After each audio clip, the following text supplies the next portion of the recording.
Minutes, Fabrice Nguema, nous pouvons démarrer si vous le voulez bien. Mais bien entendu, avec Tribune Quotidienne qui affiche le yolet. Je suis sûr peut-être que dans quelques temps, soit des rappeurs ou des musiciens vont nous créer une danse appelée yolet. Yolet. Voilà. Bref, en tout cas, Tribune Quotidienne reparle de la situation en Mbour. C'était vraiment catastrophique. Oui. C'est un problème sérieux. Et je rappelle que Mbour, c'est dans la région de Thiès. Oui. Mbour, dans la région de Thiès. Donc, le président Bassirou Diomaye Diakhar Faye a quelque peu, comme on dit, joué à domicile. En tout cas, il est du département de Mbour, bien entendu, région de Thiès. Même Joal est dans la région de Thiès. Alors, chavirement de la pirogue à Mbour, vous avez 113 morts. 113 morts. C'est quand même 113 morts. C'est Tribune, hein. Moi, je n'ai rien à dire, c'est Tribune. 113 morts. Diomaye demande la patience. 113 morts. La patience. Et propose le yolet comme solution. Le yolet comme solution. En tout cas, c'est ce que retient justement de ce qu'on peut avoir de cette actualité du côté de Mbour, la rédaction de Tribune Quotidienne. Et Tribune Quotidienne de relever bien entendu ce que considère comme argent comptant.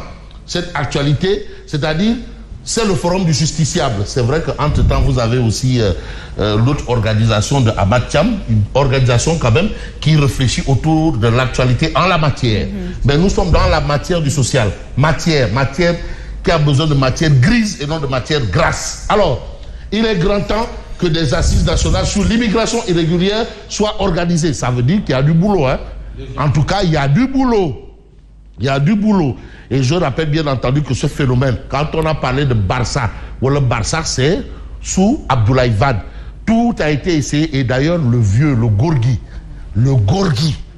à la fin de son magistère, a reconnu qu'il a échoué dans ce domaine. Il l'avait reconnu.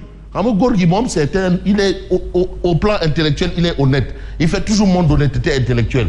Quand on lui a dit, mais monsieur le président, mais vous avez dit que si vous ne gagnez pas les élections, votre successeur ne va pas payer les salaires. Il dit, mais je me suis trompé, je ne peux pas me tromper.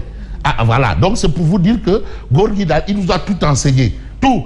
Bon, le Wahouahet aussi, hein, quelque part. Alors, on reste avec Tribune Quotidienne qui révèle quand la mort devient banale. Et là, c'est le coup de gueule d'Alassane Baldé, journaliste de D-Média. Un coup de gueule, parce que quand même, à un moment, un intellectuel, un journaliste, n'importe qui a le droit de prendre soit sa plume, de parler pour dire ce qu'il a à dire par rapport à un phénomène de ce type. Pas de ce genre, de ce type. Genre. Alors, on reste avec Tribune Quotidienne qui nous dit ce que pense Bougane Gueye Dany. En tout cas, monsieur le président des Djambars de Gumsobop, des Djambars. Bon, tu as les socialistes, tu as les djalarbistes, tu as les folistes, maintenant on a les Djambars de Gumsobop, qui considèrent que monsieur le président et son premier ministre préfèrent le gatsa institutionnel. Ils préfèrent le gatsa institutionnel à autre chose. Parce que le problème est là, il est entier et il est sérieux. Mais, pendant ce temps, c'est la vie de Bougane Gueye Dany. Il pense qu'il est un acteur politique et qu'il est même un acteur économique. Attention, parce que aussi, c'est vrai que maintenant tout le monde peut parler, mais est-ce que c'est tout le monde qui a voix au chapitre? Parce que c'est avoir voix au chapitre. Alors, nous sommes au pupitre, peut-être, pour dire quoi? Bougane Gueye Dany de considérer que même si Diomaye et Sonko refusent de mettre nos drapeaux en berne, nos cœurs sont déjà en berne. Parce que vraiment, c'est lourd, c'est chargé. Quelle que soit la situation, la vie humaine n'a pas de prix. Mais quand des jeunes, c'est vrai, il n'y a pas un justificatif. Ça ne se justifie pas. Pas du tout. Et je rappelle que ce dossier-là, tant que je n'ai pas des assises, comme le demande Babacar Ba du Forum du Justiciable, Ibrahima Sissoko, homme politique, qui est de Kermassar, qui est de Tivaouane Peulh, mais tant que on ne dépolitise pas ce dossier, où je vois des assises avec des psychosociologues, des anthropologues, et même Ansoumana Dione, il a sa place là-bas, parce qu'il y a un volet psychique, quelque part. C'est quoi la psychologie de ces gens-là? Pourquoi? Parce que aller affronter la mort, je vais mourir. C'est pas que non, il y a un problème. Et le problème, c'est vrai que c'est au plan peut-être économique, mais il y a aussi l'homme qui, selon certains, est un loup pour l'homme, mais pas dans ce contexte. Alors, nos politiciens doivent arrêter de biberonner. Permettez le néologisme, biberonner. Parce que parfois on biberonne, parfois on clochardise. Voilà, donc vraiment, il faut vraiment ramener tout au ratio. Raison, ratio. Voilà. Et c'est important. Mais l'importance aussi de Tribune, c'est de nous dire que l'ex-commissaire Keïta a été envoyé en prison. Pourquoi? Qu'est-ce qui se passe? Diffusion de fausses nouvelles. Qu'est-ce qui se passe? Alors, après Badjahate, Ahmad Suzanne Kamara, l'ex-commissaire Keïta envoyé en prison. À qui le tour? Ça, c'est Bamba qui pose la question. En tout cas, Mbirba Yenongok. De toutes les façons, on reste avec Tribune qui nous parle d'interdiction de sortie du territoire. 16 organisations de la société civile s'opposent à la décision du Premier ministre Sonko. Est-ce que c'est le Premier ministre Sonko qui a pris cette décision? En tout cas, on sait que on nous avait annoncé des dossiers qui seront remis à des juges choisis. Moi, je n'invente rien. Parce qu'un dossier, on transmet à la justice. Tout simplement. On n'a pas besoin d'attendre si la marée est haute ou la marée est basse, ou bien il y a l'orage, ou c'est le crépuscule ou autre chose. On transmet à la justice REC. Donc, qu'est-ce que c'est? REC. En tout cas, c'est lui qui a annoncé la traque. Ah, c'est lui. Oui. C'est lui. Ah, c'est lui qui l'a annoncé. Ah non, en tout cas, lui, c'est lui qui annonce. Donc, il ne faut même pas regarder du côté de l'avenue Roum. Il faut plutôt regarder du côté du building Mamadou Dia. Donc, laissez avenue Roum, ex-Roum, LSS. Hein?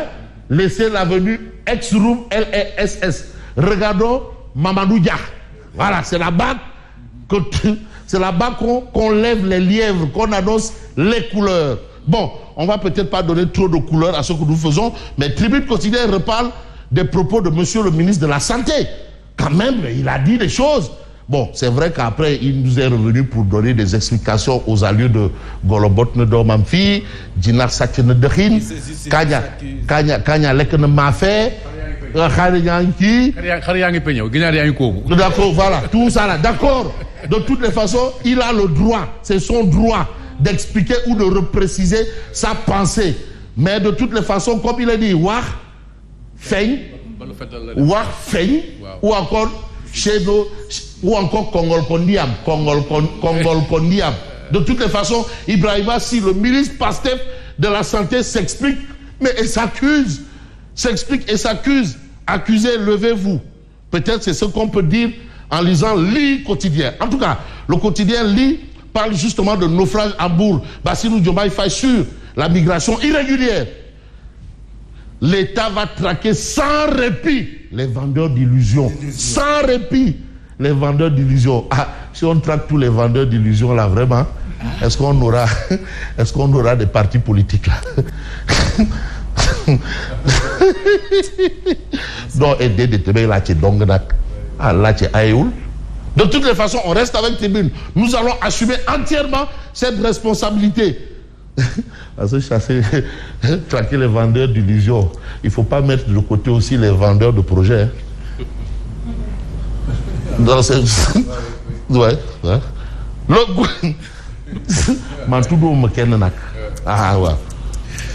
Celui qui m'a pris dans le... Le gouvernement travaille d'arrache-pied à mettre en œuvre des politiques publiques adéquates. Alors, c'est quand même la volonté du président. Mais c'est le président, c'est lui le président. Alors, vous avez la réaction de Bougane au chevet des familles des victimes à Bourg. Bougane dénonce le manque de coordination des autorités. En tout cas, les autorités n'ont pas fait montre vraiment de dextérité à ce sujet. Mais quand on voit un peu les sujets, on peut évoquer beaucoup de sujets, mais j'ai envie quand même, si vous me le permettez, hein, c'est important. Bon, vous avez Diomaye à l'épreuve de la réalité, il annonce une taxe sans répit.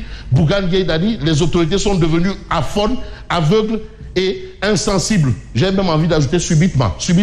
Alors, on va peut-être voir un journal, il y a un journal quand même qui nous plonge dans une actualité importante. Hein. Bon, l'info, Bougane charge Diomaye et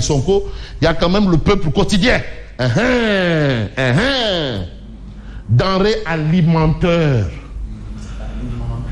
Terre, ouais, alimentaire, pas alimentaire. Les prix repartent à la hausse. Et vous avez le peuple qui nous dit, les commerçants déchirent le djoubel-djoubeti. Le prix du kilogramme de sucre vendu à 700 francs, l'oignon à 800 francs, la pomme de terre à 1500 francs le kilogramme, le riz non parfumé, kilo, 500 francs le kilogramme, le riz parfumé, 700 francs le kilogramme.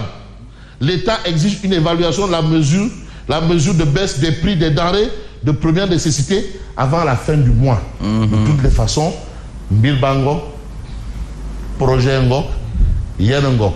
Merci et bonne continuation. Merci beaucoup.